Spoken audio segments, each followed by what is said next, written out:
उम्मीद कोई नहीं। आदरणीय अध्यक्ष मंडल बलजीत बयान जी, प्रोफेसर खटखड़ जी, विरक साहब और शेखुपुरिया जी, मैं यहाँ आने के बाद जो एक योद्धागण बैठे हैं, ये सभी किसी न किसी फील्ड के लड़ाके आदमी हैं, चाहे वो एजुकेशन फील्ड हो, चाहे वो किसानों का फील्ड हो, चाहे वो मजदूरों का फील्ड हो, चाहे कर्मचारियों का फील्ड हो। अपने अपने ढंग से लड़ाई लड़ने वाले सारा सिरसा जिले के योद्धाओं की करीम बैठे हैं, तो मैं आपका बहुत स्वागत करता हूँ। तो सबसे पहले मैं जो कलावंत है इनका आभारी हूँ कि इन्होंने मुझे बोलने के लिए यहाँ अवसर प्रदान किया, आपसे मिलने का अवसर प्रदान किया, तो इनका मैं बहुत ही आभारी हूँ, धन्यवाद करता हूँ। ये किताब मैंने मेरे बच्चों ने मुझे कहा, जिसमें प्रोफेसर मनोज शिवाच हैं, इनकी धर्मपत्नी मेरी बिटिया प्रियंका शिवाच है, और दूसरे लड़के हैं। उन्होंने कहा कि वो वकालत छोड़ो आप। अब हम आपने वो एक बात कहते हैं कि बच्चों को मछली पकड़ने सिखा दो, खाने सिखाने की ज़रूरत नहीं है। आपने मछली पकड़ने सिखा दिया, हम आप कर लेंगे, आप अपना सामाजिक काम करो। तो इतने बाई चांस ये किसान आंदोलन आ गया, तो मैं किसान आंदोलन के मेरे मन में आया कि किसान आंदोलन के ऊपर ही लिखूं पढ़ूं। तो इस उसमें मैंने किसान आंदोलन को लगातार फॉलो किया, और आई हैव ट्राइड कि एक एक छोटी छोटी घटना, ज़्यादा से ज़्यादा आदमी योगा जिक्र जिन्होंने इस एजिटेशन में भाग लिया है। मेरी समझ में हज़ारों आदमियों का हरियाणा में खास करके हरियाणा सेंटर्ड और सारे ऑल इंडिया लेवल को प्रिव्यू तो ऑल इंडिया लेवल का है, परंतु हरियाणा में जिसकी भी मुझे थोड़ा बहुत भी नॉलेज मिली, सबकी भूमिका के बारे में मैंने कोशिश की है। एक छोटा किसानों का यहाँ प्रदर्शन था, तो ये किताब ले रहा था, जब तक बिकनी नहीं आई थी, सैंपल मिला था हमें। तो विरक साहब करने लगे, मेरा भी नाम है, मुझे नहीं पता। तो इन्होंने किताब देखी तो इनका नाम भी उसमें मिला। तो मैं हर एक टोल पर गया, टोल पर जो भी सक्रिय आदमी थे, 20, 30, 50, उनका नाम लिखा। मैंने एक चैप्टर बार हमारे वकीलों के ऊपर लिखा, कि मैं वकील हूँ, तो वकीलों का भी थोड़ा सा ये समझ लो कि मेरा जो कहा था, उनकी भी भूमिका के बारे में हर 1200 से 10, 20, 50 आदमियों के नाम मैंने हर जिला उस पर गया हूँ, हर टोल पर गया हूँ मैं। जो लंगर थे, लंगर परंपरा का भी मैंने इसमें जिक्र भी किया है। हर लंगर पर गया, वो कैसे चले, क्यों कर चले, लोगों ने कैसे दान दिया, कौन कौन आदमी एक्टिव, तो उन पर गया हूँ। खास जोर मेरा महिला पार्टिसिपेशन के ऊपर, हर टोल पर, हर धरने पर, जहाँ भी महिलाओं की थोड़ी बहुत भागीदारी थी, महिलाओं की भागीदारी को मैंने विशेष करके उल्लेख किया इस किताब में। तो मैंने केवल घटनाओं का ही नहीं, केवल डे टू डे की घटनाओं का नहीं, वो तो है ही है, रोज़ मैं फॉलो करता था, यूट्यूब पर देखता था, अखबार देखता था, कलेक्ट करता था, परंतु मैंने एक आइडियोलॉजिकल भी, जो समाज को चलाने के लिए एक आधारभूत हमारे सिद्धांत हैं, किन सिद्धांतों के ऊपर हमारी समाज आगे बढ़ सकती है, उनको मैंने इसमें उल्लेखित किया है। सबसे ज़्यादा मैंने जोर दिया है, जैसे मैंने महिला का किया, इस आंदोलन में हर आंदोलन कोई भी खाली नहीं जाता। कुछ एक दिन ये मनोज और के तो टीचर रहे हैं, मेरा मित्र है डॉक्टर सुरेंद्र कुमार, काफ़ी इंटेलिजेंट आदमी हैं वो कर दे क्या निकला है किसान आंदोलन से। मैंने कहा कि किसान आंदोलन इतना बड़ा आंदोलन महात्मा गांधी के आंदोलन के बाद, और इतना बड़ा किसान आंदोलन या तो माओ से तो उन्होंने चीन में किया था या हरियाणा में किया है। इतना बड़ा आंदोलन है, इतने बड़े तानाशाह को घुटनों के बल ला दिया, इससे बड़ा आंदोलन को आज सारी पॉलिटिकल पार्टियां हैं, ये जो फॉर ही हैं, मोदी साहब मन यार इनके, परंतु किसानों ने गोटे टिका दिए, तो इससे बड़ा क्या आंदोलन हो सकता है। इसने ट्रांसफॉर्मेशन बहुत की है इस आंदोलन ने। यदि आप देखो, मैंने इसमें किताब में जिक्र भी किया है, इसका सबसे बड़ा प्लैंक था एक सेकुलरिज्म। मैंने सेकुलरिज्म के ऊपर काफ़ी उदाहरण भी दिए हैं कि सेकुलरिज्म आज के ज़माने में अब जो रिजीम चल रहा है ये केवल मेजोरिटी कम्युनलिज्म का राज लेने की कोशिश करें, इसके खिलाफ इस आंदोलन ने बहुत बड़ा वो किया है। एक घटना का जिक्र हाँ कि आंदोलन के बाद की थी, उसका मैंने किताब में विशेष जिक्र किया। जुलाई 30 को सन कौन सा था, 9 में एक झगड़ा हुआ, 23 आंदोलन खत्म हो गया था। वो भी मैंने इंक्लूड इसलिए किया कि इस आंदोलन से जुड़ती है वो बात। वहाँ एक मोनू मानेसर नाम का बदमाश था, वो अपने आप को गोरक्षक बताता है परंतु गो तस्करी का काम करते हैं और पैसे लेते हैं। उसने एक वीडियो डाल दिया कि तुम्हारा बटे हुआ रहा है, मेवातियों कदे तो मैं बिना स्वागत करे रह जाऊँ। तो इतनी जो बहादुर कौम है, मैं समझता हूँ सिखों के बाद मेव सबसे बहादुर कौम है इस इलाके की। उनने भी एक चैलेंज था, अगर भाई बटे हुआ और माड़ा क्यों करना गाला, वो तोड़ फोड़ करते। मैं वहाँ मौके पर जाके देखे, नलहड़ एक जगह है, वहाँ एक मंदिर है शिव जी का, वो इस तरह से पहाड़ है और बीच में वो मंदिर है। वहाँ जलाभिषेक के नाम के वहाँ जल चढ़ाएंगे, रास्ते में दुकान तोड़ते आग लगाते चल रहे थे। उन मेवों ने वो पहाड़ी है, उस पहाड़ी से दूसरी तरफ राजस्थान है, इस तरफ हरियाणा है। वो जितने भी बहादुर लड़के थे वो बंदूकें लेके आ बैठे वहाँ और 5 आदमियों को मार दिया। उन्होंने कोशिश की, प्लान थी कि वहाँ झगड़े हों, आदमी मरे। और 1913 में जैसे जाट का मुसलमान का मुजफ्फरनगर में झगड़ा किया, इसलिए 14 का इलेक्शन जीत ले। परंतु कमाल की बात है, मुसलमानों ने मारे, हिंदुओं को मारा, एक भी कहीं भी प्रतिक्रिया नहीं हुई इसकी। इन्होंने यहाँ भी कोशिश की, कई जगह जरूरत में चूड़ियाँ भी पहुँचाई कि जाट मर के वहाँ मार दिए हिंदू। हमने कहा हमने ठेका ले रखा है मानस मारने का, मतलब कहीं भी पत्ता भी नहीं खुड़का। तो इस किसान आंदोलन का असर है। इतनी बड़ी घटना होगी जिसमें उन्होंने मोर्चा लेके मारे और फिर भी वो न्यूज़ ने कहा भाई ये बदमाश थे, ठीक मारे। तो इतना कोई छोटा असर नहीं है। सारे हिंदुस्तान की बीजेपी, सारा इनका थिंक टैंक योजना बना के लगा और मारे भी ये गए और फिर भी लोगों ने प्रतिक्रिया नहीं की। मैं वहाँ कुछ वकीलों को ले गया था, फिर उनकी एक कॉन्फ्रेंस हुई, उसमें सतपाल मलिक जी आए थे, एक जाटों के प्रधान है जाट सभा के, राजा राम मील। तो वहाँ मतलब कोई भी प्रतिक्रिया नहीं हुई। इस किसान आंदोलन का ये असर है, सेकुलरिज्म को रक्षित किया है, स्थापित किया है। और आज के मैं उसमें युग में भी मानता हूँ कि सेकुलरिज्म जो है ना, इस फाइट के खिलाफ सेकुलरिज्म सबसे बड़ा हथियार है। आज जो मनुस्मृति का राज लेना चाहते हैं ये, इसके खिलाफ सेकुलर ताकतों का राज आना चाहिए। मनुस्मृति का राज क्या है, मैं थोड़ा हाँ जिक्र करूँ। मनुस्मृति का राज है एक सोसाइटी का नीचे से उच्च विभाग वर्गीकरण, और उस वर्गीकरण में सबसे बड़ा हथियार है शिक्षा। मनु ने ये लिखा है कि यदि शूद्र वेद का मंत्र सुन ले तो उसके कानों में शीशा डाल दो, बोल दे तो उसकी जीभ काट लो। शूद्र यदि बोलता हो और ये ब्राह्मण बैठा है मेरे मुंह से छींट लग जाए, इसके होठ काट लो। यदि वायु से पाद आ जाए तो उसके नितंब काट दो। मतलब मैं कल एक विद्वान प्रोफेसर जो शेड्यूल कास्ट से बैठा था, मैंने कहा अम्बेडकर जी ने तो मनुस्मृति चला के हल्का ही काम किया था, मनु तो सामने आ जाए तो काट देना चाहिए शूद्रों को तो।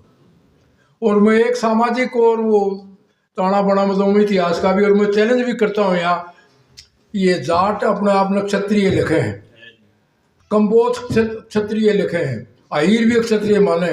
भारतीय इतिहास में, भारत के समाज में इनका शूद्रों जैसा व्यवहार होता रहा, शूद्र माना गया इनको। कटकट साहब विद्वान बैठे कोई, वो तो मैं बाद में डिस्कस कर, परंतु ये भी अपना अपना क्षत्रिय लिखे हैं। क्यों देखो भाई, क्षत्रिय ने कितना बड़ा वो कर दिया देश को। मैं तो ये समझता हूँ देश को गुलाम करवाने में ब्राह्मणों का, क्षत्रिय का जो ये सोच है, ब्राह्मण कास्ट वो नहीं कर रहा मैं, जो ब्राह्मणिज्म है उसके खिलाफ हूँ। ब्राह्मण तो मेरे बहुत मित्र है। जो ब्राह्मणिज्म है, कास्टिज्म है, उसने देश को डिवाइड करवाया, उससे लोग डिवाइड हुए कुछ थोड़े से आदमियों ने देश का ठेका उठा लिया। हम देश के रक्षक, हम देश के विद्या के धनी, और हम ही सब कुछ, हम ही परमात्मा के धनी, परमात्मा भी हमारे हक में। उनके खिलाफ महात्मा बुद्ध ने आवाज़ उठाई, गुरु नानक ने आवाज़ उठाई, महात्मा कबीर ने आवाज़ उठाई, रविदास ने आवाज़ उठाई, परंतु ये इतना हिंदुइज्म में इतना तगड़ा है कि अभी तक लड़ाई लड़ी रहा है। अब तो फिर हावी होने लग गया। तो इस ब्राह्मणिज्म के खिलाफ सामाजिक तौर पर कहता हूँ, हम सेकुलर लड़ाई नहीं लड़ेंगे। और इसके लिए सबसे बढ़िया रास्ता मैं समझता हूँ, यहाँ विद्वान बैठे, मैं सजेस्ट भी करूँगा, महात्मा फूले को और अंबेडकर को पढ़ना चाहिए। कटकटकार अंबेडकर ना, ये महात्मा फूले पहला आदमी था, वो माली थे, उसने कहा कि हम शूद्र हैं, हिम्मत से कहा हम शूद्र हैं। मराठे शिवाजी जो थे, कुणबी कास्ट थी उनकी, कुणबी, माली, जाट, रेड्डी, पटेल, ये सब शूद्र हैं, और हम शूद्र इस देश को बनाने वाले हैं। हमारी अपनी भूमिका, हम इन कतड़ा नहीं, हम क्षत्रिय का वो करते ही नहीं। हमने जो ये शूद्र जिनको कास्ट कहते हैं, ये जिनको दलित कहते हैं, तो शूद्रों से भी नीचे हैं, इनके जो घर भी गांव से बाहर होते थे, इन्होंने इस देश को खिलाया है, पिलाया है। क्या काम था हमारा? जो सरप्लस पैदा करते थे, घी पैदा करते थे, भेड़ पाल के ऊन पैदा करते थे, दूध पैदा करते थे, कपड़ा बनाते थे, धानक, लोहे का काम मिस्त्री करते थे, बर्तन बनाते थे कुम्हार, जो एक रूलिंग क्लास थी, उसके लिए सरप्लस जो हमारा सारा ले जाते थे, उस सारा वो हमने कभी मांग के नहीं खाया है, हमने दिया है लोगों को खटखट। तो हमें इस बात से अभिमान नहीं है कि मेरा दादा शूद्र था, के था, मेरा दादा देने वाला था। हमने हाथ यूं रखा है, चाहे हम भूखे मरे कुछ किए, परंतु हाथ को यूं नहीं किया। उसका स्वाद उस क्लास को खतरा है जो देने वाले। इसके लिए जरूरी है एक सामाजिक संगठन जो है वो इस आधार पर बनाए कि जो शूद्र कास्ट है, जो शेड्यूल कास्ट है, और अपर कास्ट में जो प्रोग्रेसिव आदमी है, उनका जो फूले ने एक रास्ता दिखाया है, उनका एक संगठन बने, उनकी एक सोच बने, उस आधार पर लड़ाई लड़े तो आगे बढ़ेगी। मैं तो पीछे एक हुड्डा साहब भी थे, तो छोटराम के जन्मदिन मुझे भी बुला लिया, वो बैठे थे। मैंने कहा तारे भाषण तो रात को नहीं आने दे मोदी, आपने नए सिरे से संगठन बनाने पड़ेंगे, नए सिरे से पॉलिटिकल कास्ट की अलायंस करनी पड़ेगी, और नए हथियार वो करने पड़े। केवल भाषणों में सोचते हो राज आ जाएगा, नहीं आएगा। और सबसे बड़ा आज राज है जो नीचे की दबी हुई कास्ट, प्रोग्रेसिव अपर कास्ट के प्रोग्रेसिव आदमी, उनका एक्शन बना के लड़ाई शुरू करें।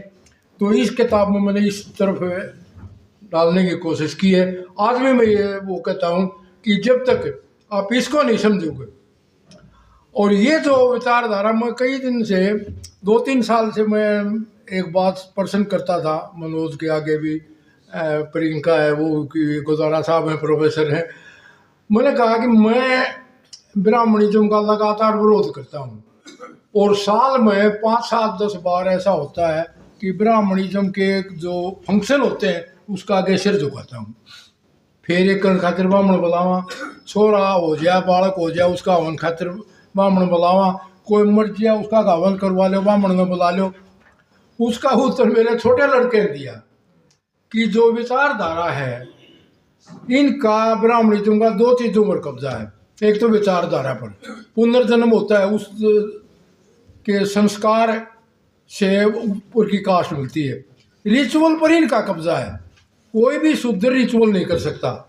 हालांकि दयानंद वगैरह ने ये कोशिश करी मेरी जान ने कि हवन वगैरह दूसरे भी करवा लें, परंतु आज भी उन्हीं का कब्जा है। कुछ लोग कहते हैं रिजर्वेशन क्यों लेंगे रिजर्वेशन, हमने कहा भाई इनकी 3000 साल तक रिजर्वेशन रहेगी, कोई रीजन पड़ेगा नहीं। शिक्षा पर हमारा कब्जा है, तलवार पर क्षत्रिय का कब्जा है, इनकी रिजर्वेशन गरीब आदमी को रिजर्वेशन मिल जाए तो क्या नुकसान है। तो इस सदी में 2 आदमी मैं बड़े मानता हूँ, महात्मा फूले और उसके बाद अम्बेडकर। अम्बेडकर ने जो ये सारी एक व्यवस्था थी पुनर्जन्म को उल्टा करके टांग दिया। जब मार्क्सिस्ट कहते हैं ना कि मार्क्स ने फायरबाख को और एगल को सिर केबल खड़ा कर दिया, तो फूले ने और अम्बेडकर ने इस हिंदूवाद को, इस पुनर्जन्म की थ्योरी को सिर के बल खड़ा कर दिया। कल तक जिसके मुंह से थूक निकल जाए उसकी वोट काट दो, आवाज ये इधर नहीं बैठेगा। हमने खुद देखा है, हरिजनों को ये कहते हो कि उधर बैठ रहे जो तो हवा है, आज उसका डीसी बैठा है और जो ब्राह्मण है वो सिर झुकाता है। अम्बेडकर के कारण हुआ है ये। संविधान में आरक्षण दिया, संविधान में अधिकार दिए। और मैं तो ये भी कहता हूँ, आप यहाँ बैठे हो, हमारे घरों में भी औरतें और हैं वो भगवान की वो करते हैं कि भाई स्पिरिचुअल उसके लिए भी जैसे नाम दाम देते हैं डेरा सिरसा वाले जी, एक नाम दाम मैं देता हूँ।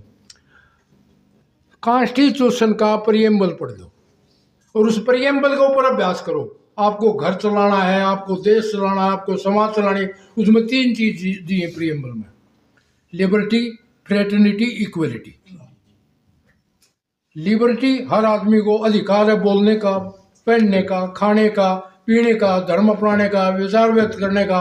फ्रेटर्निटी, भाईचारा, आप भी मेरे भाई हैं, आप भी मेरे भाई हैं, एक हरिजन भी भाई है, एक ब्राह्मण भी भाई, उससे प्रेम की बात।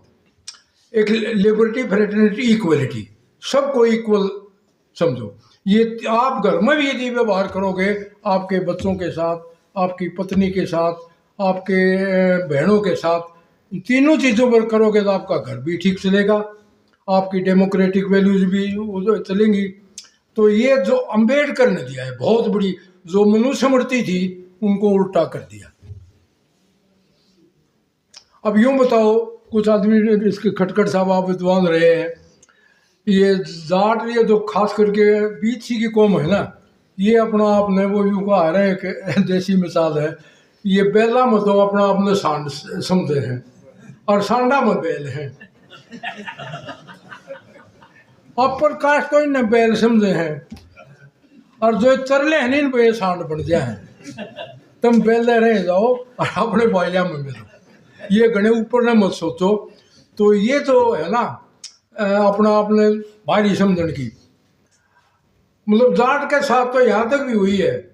मैं सिख धर्म की बात बताता हूँ। एक ये तो बहुत प्रोग्रेसिव राइटर थे, क्या नाम, खुशवंत सिंह, प्रोग्रेसिव राइटर मानते हैं उसको। खुशवंत सिंह ने सिख हिस्ट्री में ये लिखा है कि गुरु गोविंद सिंह ने जो प्रार्थना करने वालों का खत्री कास्ट का एक धर्म था, भगवान से शांतिपूर्ण प्रार्थना करना, गुरु गोविंद सिंह ने इसमें मिलिटेंसी पैदा कर दी। और जब गुरु गोविंद सिंह ने मिलिटेंसी की तो जाट नाम की जाति जो जाता के दर्जे में बहुत हेठा सी, वो अपने आप गुरु गोविंद सिंह की तरफ आ गए। मतलब खुशवंत सिंह ने भी जाता के दर्जे में बहुत हेठा थी। और फिर एक और डेरोगेटरी रिमार्क लिखते हैं, फिर लिखते हैं गुरु गोविंद सिंह ने उनकी कायरता ज्ञान की झाड़ू नाल ऊंज दीता। मैं कोट कर रहा हूँ, उनको कायर भी बता रहा है, उनको हेठा भी बता रहा है। अरे अपना आपने सोचा असी तो बोला क्षत्रिय। कल भी एक सिख बैठा था, शेर गिल था, कहने लगे कि ये तो बाठी हैं, फलाने हैं, भट्टी जाट हैं, सिद्धू फलाना है, झगड़ा है। मैंने कहा उनसे मत जोड़ो। हमने अपनी जुतियाँ में रहने दो। तो जब तक सामाजिक संरक्षण को नहीं समझेंगे और इस कम्युनलिज्म का राज होगा, वो के मिसाल है किसी की घोड़ी मर गई तो एक दूसरे की बीमार होगी, पड़ोसी कहने लगे क्या दवाई दी थी, वो कहने लगा मैंने फला दवाई दी थी, वो दवाई दी थी, वो मर गया घोड़ी। कहने लगा मेरी तो घोड़ी मर गई, कहने लगा मेरी भी मर गई थी। तो आज ये कहते हैं पाकिस्तान की राह पर धर्म का राज करना चाहते, पाकिस्तान की घोड़ी मर गई, हमारी नहीं मारना चाहोगे। कम्युनलिज्म की वो डोज है जो पाकिस्तान मार दिया, अब इंडिया को मारने लग रहे।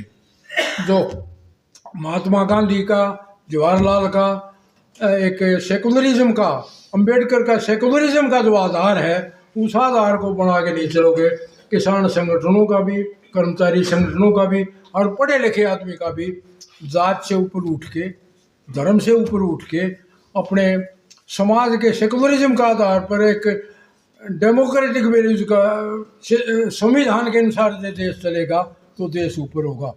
एक बात तो आखिरी में कह के मैं बैठता हूँ, लंबा हो जाएगा। अब निराशा का बहुत दौर है।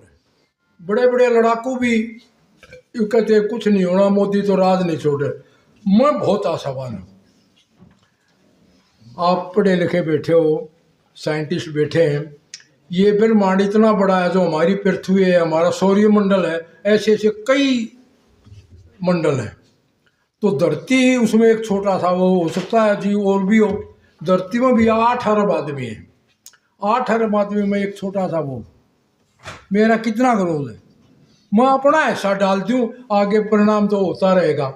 तो अपना हिस्सा आप छोटा है भी डाल दोगे, उसका भी फर्क पड़ता है। एक छोटी सी घटना का मैं उदाहरण देके, जब गुरु गोविंद सिंह के शहजादे दीवार में चढ़वाए, महाराजा मलेरकोटला नवाब ने, उसने केवल विरोध प्रकट किया, बता नहीं सका उनको, केवल ये कहा था गलत काम कर रहे हो। 1947 में मलेरकोटला में जो भाग के भी मुसलमान घुस गया, उसकी सीमा के अंदर जाते हुए मारने वाले पीछे हट गए। उसकी छोटी सी बात ने लाखों मुसलमानों की जान 300 साल बाद भी बचा दी। तो हम छोटा सा भी पर्यटन करके एक नींव रख के जाएंगे। एक मकान बन रहा है, उसमें आप एक नींव रखने की मेरी औकात है, तो एक ईंट आप रख के जावा और महल जरूर बनेगा। इसी बात का धन्यवाद।